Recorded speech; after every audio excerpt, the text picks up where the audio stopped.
สวัสดีครับพบกับเพจส่งขายนิดเยี่ยมนะครับวันนี้เราจะพาเพื่อนๆไปปั่นชมวัดภูเขาหลงแล้วก็น้ำตกโดนยับม่องกันนะครับแน่นอนว่าแวะกินตลอดทางครับออกจากฮาริเวเลสนะครับแล้วก็มันไปตามถนนกาญจนวนิช407ครับตามป้ายสงขลาเลยครับเราจะเริ่มทริปโดยการหาอะไรกินก่อนนะครับร้านที่เราจะแวะในวันนี้ก็คือร้านโรตีเกาะหมีกะหนับนะครับเลี้ยวซ้ายตรง3 แยกตลาดนัดเกาะหมีเลยนะครับซ้ายไปเลยครับเลี้ยวเข้ามาประมาณ300 เมตรนะครับจากแยกเกาะหมีเมื่อกี้ครับนี่ครับถึงแล้วครับร้านโรตี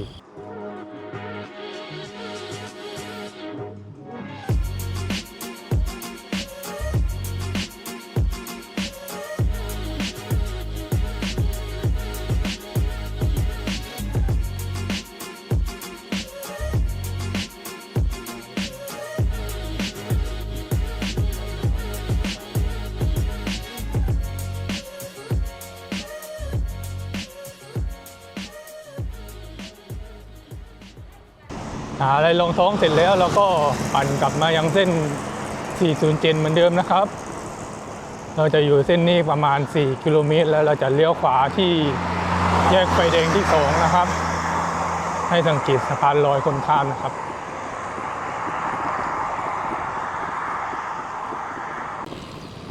นี่ครับสังเกต3 แยกไฟแดงที่มีสะพานลอยคนข้ามนะครับให้เราเลี้ยวขวาที่ไฟแดงนี้นะครับ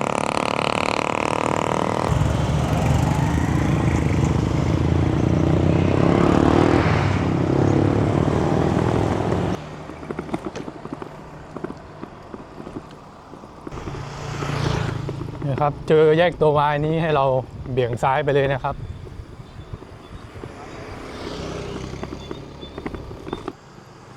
หลังจากผ่านแยกตัววายมานะครับให้เราปั่นมาอีก400 เมตรนะครับแล้วก็เลี้ยวซ้ายเข้าถนนทุ่งใหญ่หนองไทรครับ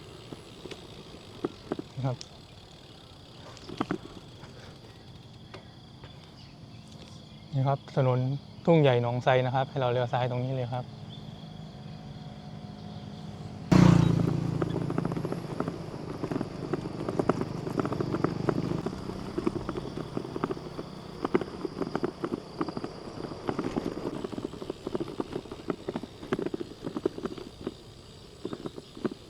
ลงไปเรื่อยๆบนถนนทุ่งใหญ่หนองไทรนะครับจุดหมายต่อไปของเราคือวัดภูเขาหลงครับ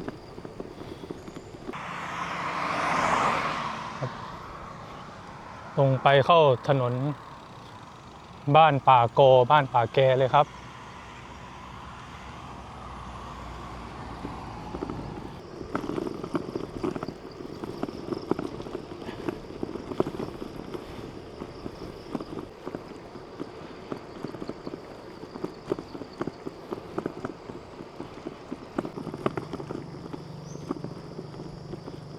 นี่ครับเราก็มาถึงแยกนี้แล้วครับ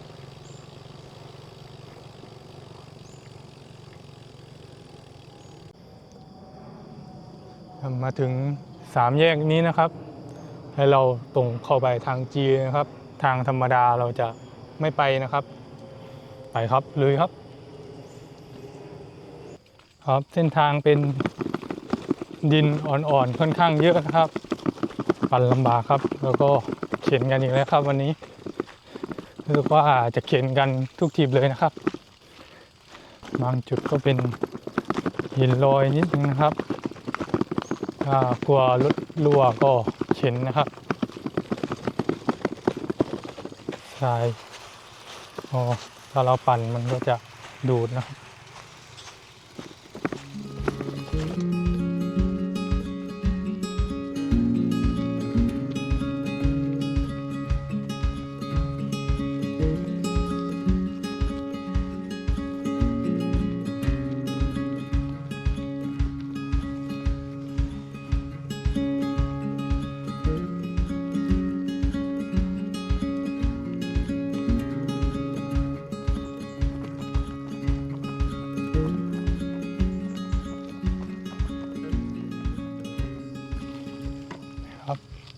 สั่งแยกทางจีนะครับเลี้ยวซ้าย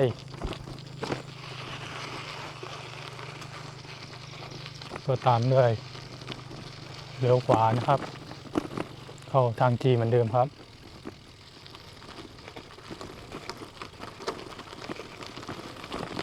ลุยครับ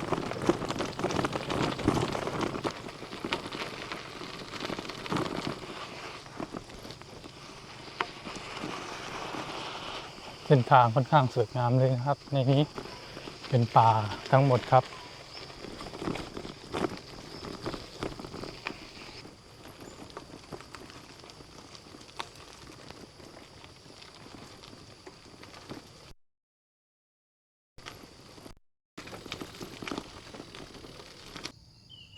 ข้างหน้าเหมือนจะเป็นทางดาวฮิลหน่อยๆนะครับเดี๋ยวขอจอดทำใจแป๊บหนึ่งนะครับก่อนจะลง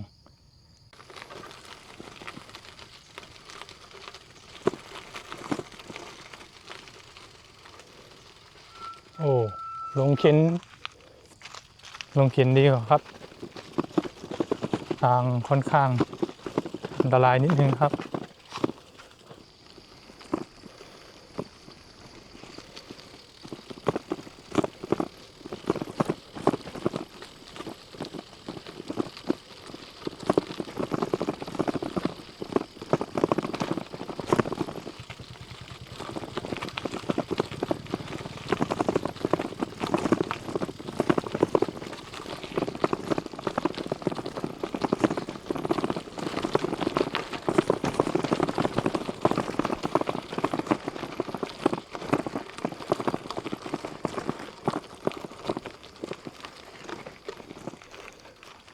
นี่ครับเราออกมาจากทางจีแล้วนะครับถึงตรงทางขึ้นวัดภูเขาหลงแล้วนะครับนี่จะเป็นทางขึ้นนะครับวัดภูเขาหลงครับ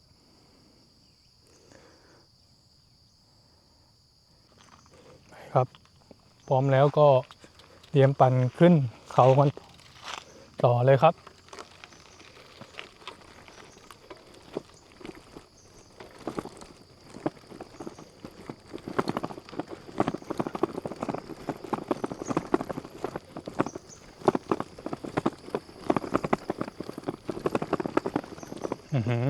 ชันน่าดูเลยครับ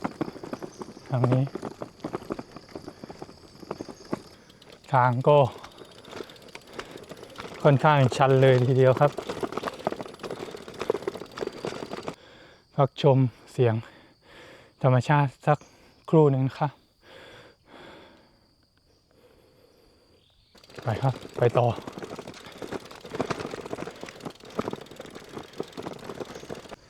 ครับเขียนมาเหนื่อยๆก็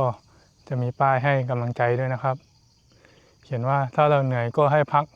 ถ้าเขาไม่รักก็ให้พอนะครับในที่สุดเราก็มาถึงแล้วนะครับวัดภูเขาหลงนะครับ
ที่หาสถานที่พักผ่อนหย่อนใจนะครับว่าชอบเข้าวัดเข้าวาทำบุญหรือว่าไป ปฏิบัติธรรมนะครับแนะนำเลยครับที่นี่วัดภูเขาหลงครับ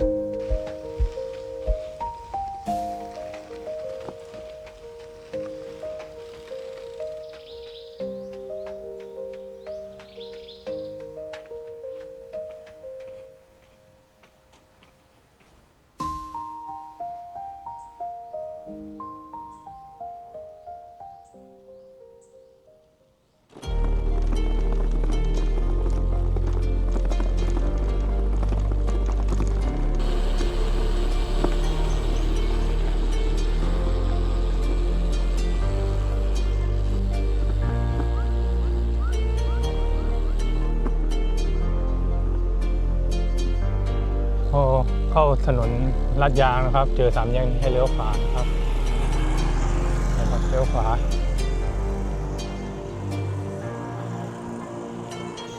นี่ครับเราก็จะ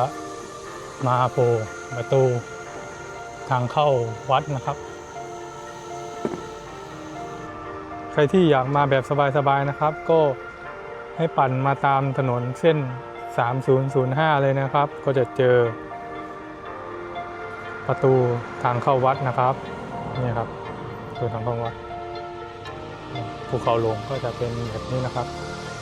ก็จะไม่มีทางจีนะครับเดี๋ยวเราจะเลี้ยวขวาออกจากประตูทางเข้าวัดภูเขาหลงนะครับปั่นไปตามเส้น3005นะครับก็จะเป็นเส้นทางกับหาดใหญ่ครับ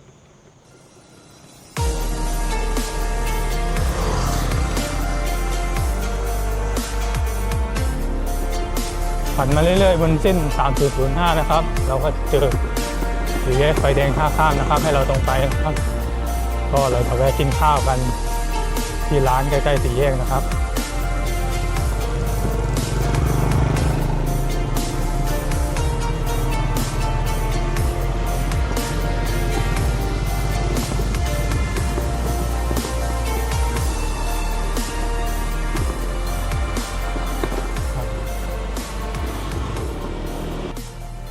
ร้านสเต็กบ้านพ่อเท่านะครับเป็นร้านสไตล์บ้านสวนนะครับมีพวกข้าวแล้วก็สเต็กกาแฟนะครับเมนูอาหารในร้านสเต็กบ้านพ่อเท่านะครับก็จะมีพวกสเต็กครับแฮมเบอร์เกอร์สลัดผัก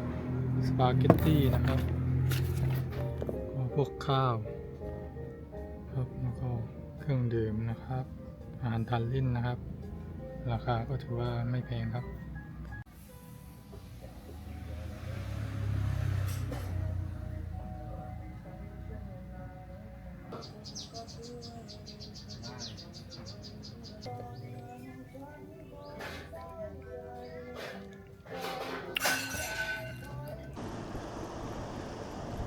ครับออกจากร้านสเต็กนะครับเราก็จะไปน้ำตกโดนยาป้องกันต่อนะครับอยู่ห่างจากสี่แยกท่าข้ามประมาณ6 กิโลนะครับถึงแล้วครับทางเข้าน้ำตกโตนยาป้องนะครับมีป้ายอยู่ด้านหน้าเราก็ไปตามป้ายเลยครับประมาณ 1.5 กิโลนะครับไปครับเหมือนว่าฝนกำลังจะตกนะครับว่าเราก็ไปกันต่อครับครับฝนมาตามนัดนะครับเราก็แวะหลบฝนแป๊บนึงครับเดี๋ยวเราไปกันต่อน่าจะตกไม่นานครับถึงแล้วครับน้ำตกโตนยาป้องนะครับจากจุดนี้เราต้องเดินเข้าไปนะครับถ้าเป็นจักรยานก็จูงเข้าไปได้นะครับ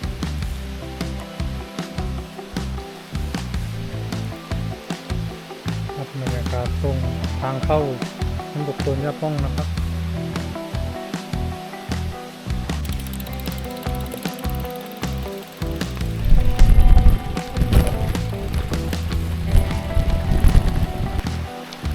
ป้ายให้เก็บขยะกลับบ้านนะครับเพื่อการทำความสะอาดนะครับเพื่อรักษาสิ่งแวดล้อมนะครับ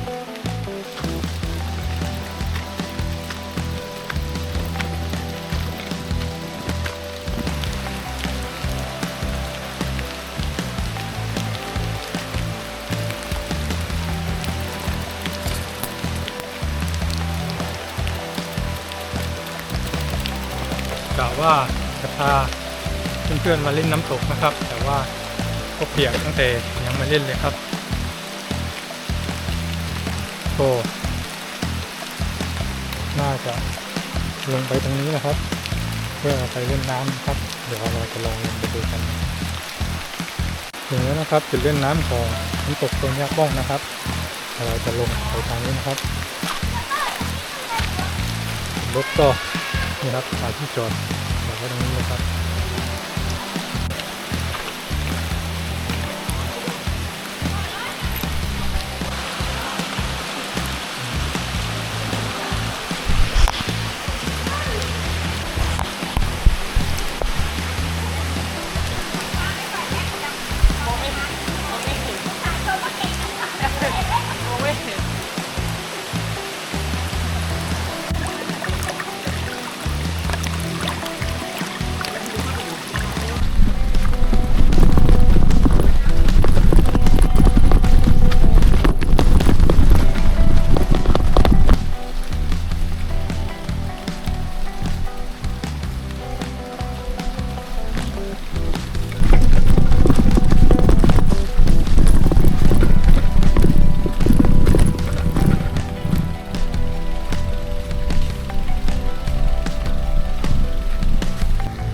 ครับ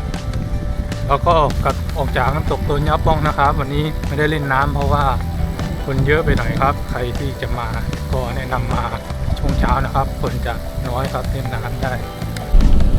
น้ำตกตัวยับบ้องนะครับอยู่ที่ตำบลทุ่งใหญ่อำเภอหาดใหญ่จังหวัดสงขลานะครับว่าเป็นน้ำตกที่ใกล้เมืองหาดใหญ่มากที่สุดนะครับน่าจะประมาณ 6-7 กิโลเท่านั้นนะครับ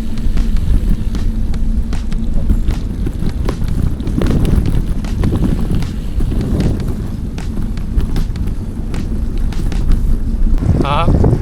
เราก็ปั่นไปตามเส้น 3005 ครับไปตามป้ายอำเภอหาดใหญ่เลยครับ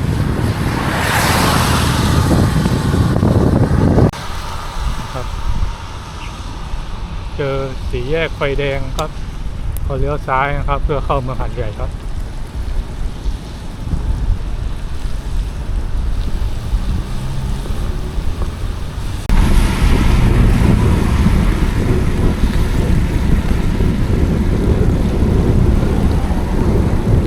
ครับก็จบไปแล้วนะครับสำหรับทริปเที่ยวภูเขาหลงแล้วก็น้ำตกตัวยับบ้องนะครับใครจะตามรอยก็ตามกันได้นะครับระยะทางประมาณ40 กิโลเมตรนะครับขอบคุณที่ทุกท่านที่รับชมนะครับขอบคุณครับ